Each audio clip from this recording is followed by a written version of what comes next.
என்ன இருந்தாலும் திட்டம் போட்டு செயல்படுத்தப்படுகிற ஒரு சூழலை உருவாக்குவதற்காக முடிவெடுப்பது என்று வரும்போது ஆட்சி பல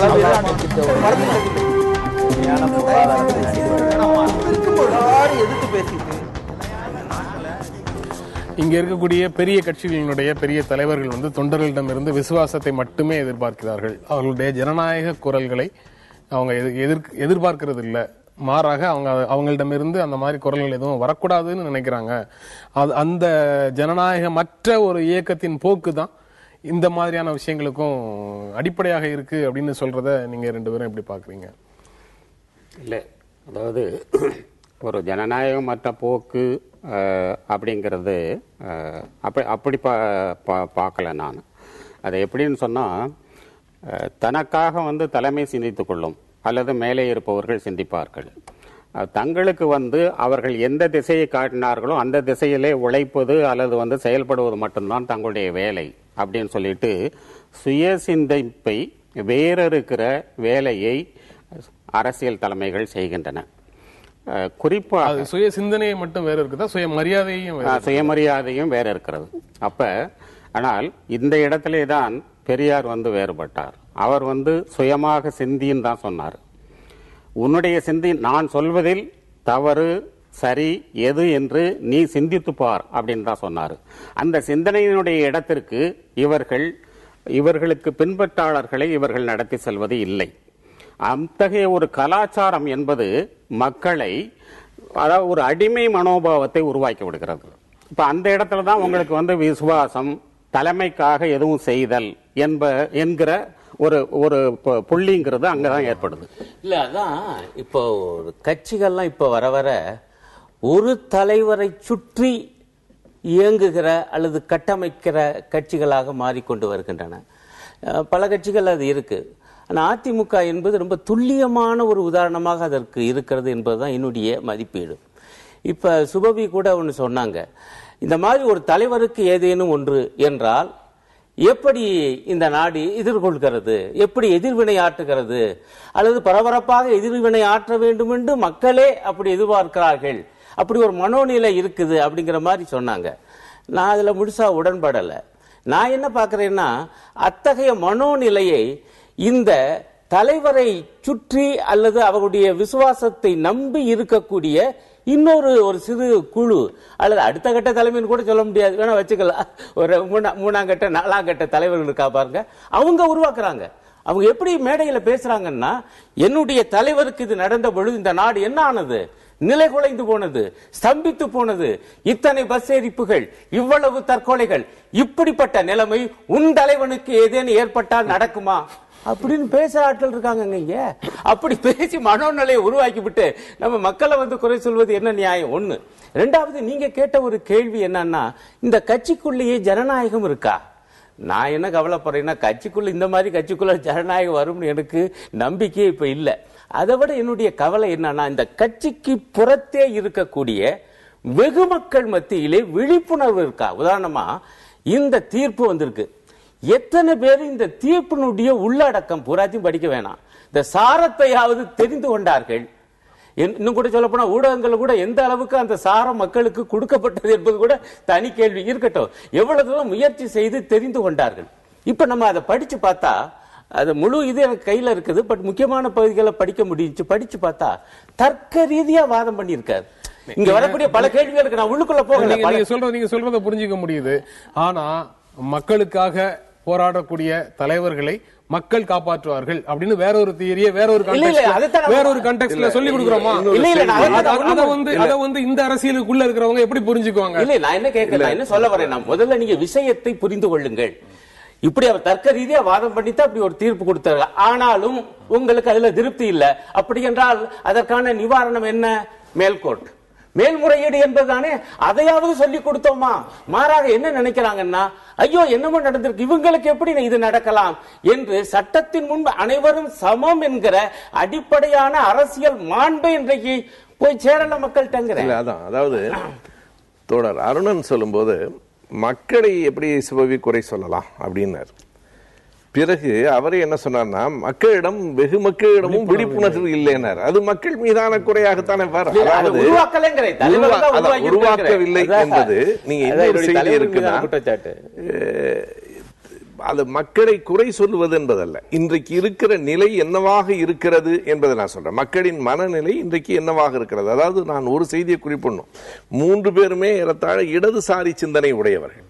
எனக்கு இடதுசாரி கருத்துக்களில் உடன்பாடு உண்டு என்றாலும் அவர்கள் ஒரு தலைமையை முன்னிறுத்துவது என்பதையே அவ்வளவாக ஆதரிக்காதவர்கள். அங்கதான் இருக்கிற வேறுபாடு. இதை பொதுமைப்படுத்த முடியாது. நான் என்ன சொல்றேன்னா, உண்மைதான், இடதுசாரி கட்சிகளில் இந்த தலைவரை அவர்கள் பின்பற்றல. ஆனால் ஒரு வேதனையான உண்மையை சொல்றேன். இதை நான் மகிழ்ச்சியா சொல்லல. அப்படி ஒரு தலைமையை முன்னிறுத்தாத எந்த கட்சியும் தமிழ்நாட்டில் செல்வாக்கு பெறவே இல்லை. அதுதான் வழின்னு நான் சொல்றேன். நீங்க யோசிச்சு பார்த்தா. ஆனால் தலைமையை முன்னிறுத்துகிற கட்சிகளுக்குள்ளேயும் வேறுபாடு இருக்கு. எல்லாத்தையும் ஒரே இடத்துல நிறுத்த முடியாது. இன்றைக்கு திமுகவிலையும் ஒரு குறிப்பிட்ட தலைவர் தான், அதிமுகவிலையும் ஒரு குறிப்பிட்ட தலைவர் தான், தேமுதிகவானாலும் பாமக ஆனாலும் விடுதலை சிறுத்தைகள் ஆனாலும் மதிமுக ஆனாலும் அந்த தலைவரை அல்லது தலைவியை சுற்றி சூழலுகிற இயல்பு இருக்கு. ஆனா இதற்குள்ளேயும் வேறுபாடு இருக்கு. திமுகவில் தலைவர் முன்னால பொதுக்குழுவில் என்ன வேணாலும் எதிர்த்து பேசி நான் சிறப்பு விருந்தினராக போயிருக்கிற போது நேரடியாகவே பார்த்தேன். அங்க நாம வெளிப்படையா பேசுறேன். அதிமுக இந்த கட்சிகளிலிருந்து மிக துல்லியமாக அருணன் சொன்னது மாதிரி வெளியே நிற்கிறது. அங்க எதிர்த்து பேசி பார்க்க முடியுமான்னு நான் சந்தேகப்படல. பேசி பார்க்க முடியுமான்னு யோசிக்கிறேன். அதனால அதுல ஒரு பெரிய வேறுபாடு இருக்கிறது. பொதுமைப்படுத்த முடியும். அவருக்கு இதனால எனக்கு அது பதில் சொல்லணும். அதாவது இடதுசாரிகள் கொள்கையை முன்னிறுத்தி அரசியல் நடத்துகிறார்கள் என்று அவர் சொன்னார்.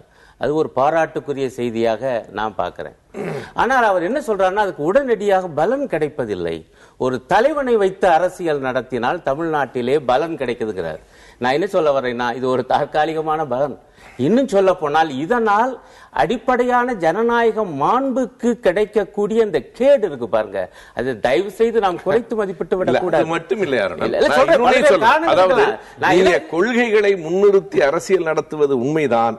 தேர்தல் நேரத்தை தவிர தேர்தல் நேரம் வரும்போது நீங்க அதையெல்லாம் பின்னுக்கு தள்ளிட்டு இந்த தலைவர்கள் ஒருத்தர் பின்னாடி தான் போய் நீங்களும் நிக்கிறீங்கிறதுனால நான் சொல்றேன், நீங்களே ஒரு தலைவரை முன்னிறுத்துறது நல்லது. இல்ல தோழர், நீங்க விஷயத்தை வேற மாதிரி திசை திருப்பீங்க. இல்ல, உண்மையை சொல்றேன். அப்படி கிடையாது. தேர்தல் இங்க இருக்கக்கூடிய தேர்தல் முறைமையின் காரணமாக உருப்படியான தேர்தல் சீர்திருத்தம் நடத்தப்படாத ஒரு சூழலில், அதுவும் அந்த ப்ரொபோசல் ரெப்ரசன்டேஷன் சொல்லக்கூடிய அந்த தேர்தல் முறைமையெல்லாம் இல்லாத காலத்துலதான் இந்த தொகுதி உடன்பாடுகள் நடத்த வேண்டிய கட்டாயத்தில் இருக்கு. சுபவி சொன்னதை கூர்மையான விமர்சனமாக எனக்கு தோணல. அது ஒரு சுட்டி காட்டுற ஒரு விஷயமாக. ஒரு விஷயத்தை நான் சொல்றேன், அவர் ஒரு யதார்த்தத்தை நடத்தக்கூடிய அரசியல் உடனடி பலன் நானே ஏற்றுக்கொள்கிறேன்.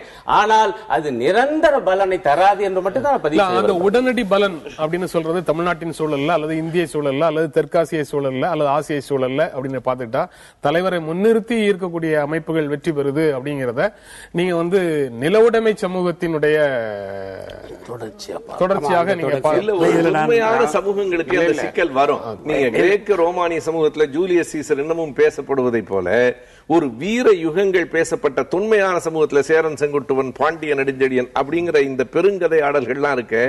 இது ஒரு உணர்ச்சிகரமான அரசியலை மையமாக கொண்டது. எனவே ஒரு தொன்மையான சமூகத்திற்கு, இது ஒரு நவீனமான சமூகம் இல்லை, தமிழகம் ஒரு தொன்மையான சமூகம். அந்த சமூகத்துக்கு இந்த உணர்ச்சி கலந்த தலைமையை முன்னிறுத்துகிற இயல்பு வந்து சேரும். அதை நாம் ஜனநாயகப்படுத்துகிற முயற்சியில் இறங்காமல் இதையெல்லாம் குறைக்க முடியல. ஜூலியஸ் சீசர் குறிப்பிட்டதுனால நான் அதுக்கு வர்றேன். ஜூலியஸ் சீசர் மன்னர் அல்ல, நல்லா புரிஞ்சுக்கணும். குடியாட்சியின் தலைவராக தான் இருந்தார். ஆனால் எங்கு போனாலும் அவரை மாமன்னன் ஜூலியஸ் சீசர்னு வரவேற்ற போது அவருக்கு ஒரு ஆசை வந்துச்சு, ஏன் நம்ம முடிசூட்டிக் கொள்ளக்கூடாதுன்னு. இந்த ஆசையை தடுத்து நிறுத்துவதற்காகத்தான் அவருடைய நெருங்கிய நண்பன் புரூட்டஸ் அவரை குத்தி கொண்டான். யூடியூப் புரூட்டஸ் என்று கேட்டான். புரூட்டஸ்க்கு எதிராக மக்கள் கலந்த போது அந்தோனி அவங்களெல்லாம் கிளப்பி விட்டான். அப்ப புரூட்டஸ் சொன்னா, நான் ரோமாபுரியை நேசித்தேன், சீசரையும் நேசித்தேன், ஆனால் சீசரை காட்டிலும் அதிகமாக ரோமாபுரியை நேசித்தேன். ஆனா ஒரு கொடுமை என்ன நடந்துச்சுன்னா, எல்லாம் முடிஞ்ச பிறகு அந்த மக்கள் மாமன்னன் புரூட்டஸ் வாழ்கன்னு முழக்கம் போட்டாங்க. எப்படி ஒரு முடியாட்சி கொள்கை மக்கள் மனநிலையிலிருந்து வெளிப்படுகிறது. இங்க நான் சொல்றது என்னன்னா, மக்கள்கிட்ட வர்றதையே குறை சொல்லுவதன் மூலம் தலைவர்கள் கடவுளர்களாகவே சித்தரிக்கப்படுகிறார்கள். இப்போ ஒரு சுவரொட்டி நீங்க பாத்தீங்க, கடவுளை மனிதன் தண்டிப்பதா? இந்த திரைப்படக்காரர்கள் உண்ணாவிரதம் இருக்கும்போது கடவுளை மனிதன் தண்டிப்பதா? அப்ப இன்னொன்னு பாக்குறீங்க, இந்த எதிர்வினைகள் பூராவுமே இந்த கோயில்ல சாமி ஆடுவாங்க பாருங்க பெண்கள், அந்த மாதிரி சாமி ஆட்டங்களாக வெளிப்படுகிறது. இதுல படித்தரத்தில் தான் கட்சிகளுக்கு இடையில வேறுபாடு இருக்கு. இப்ப இடதுசாரி கட்சிகளை பற்றி சொன்னீங்க, இப்ப ரெண்டையும் ஒண்ணுபடுத்த வேண்டாம். ஒரு கொள்கையின் ஆளுருவமாக இருந்த மிகப்பெரிய தலைவர்கள் இருக்காங்க.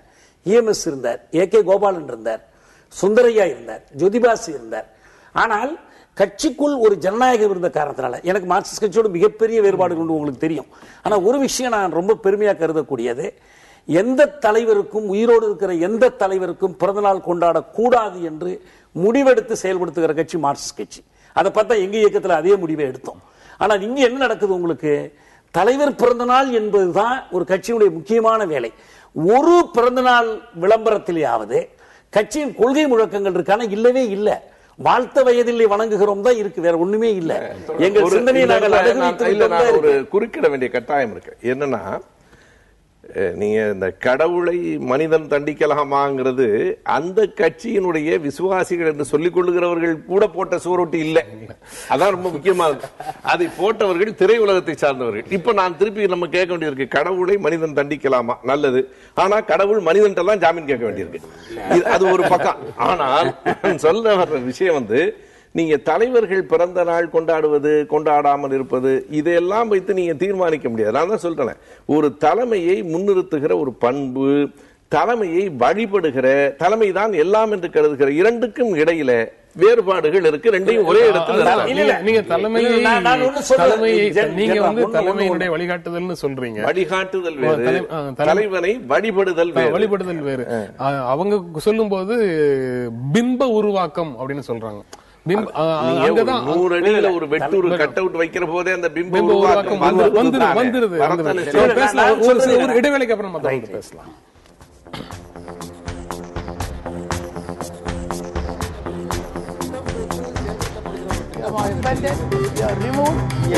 சூழலை உருவாக்குவதற்காக முடிவெடுப்பது என்று வரும்போது காட்சி பல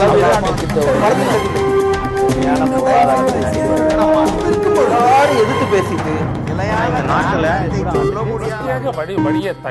மக்கள் தங்களுடைய பங்களிப்பை அளிக்க வேண்டும்.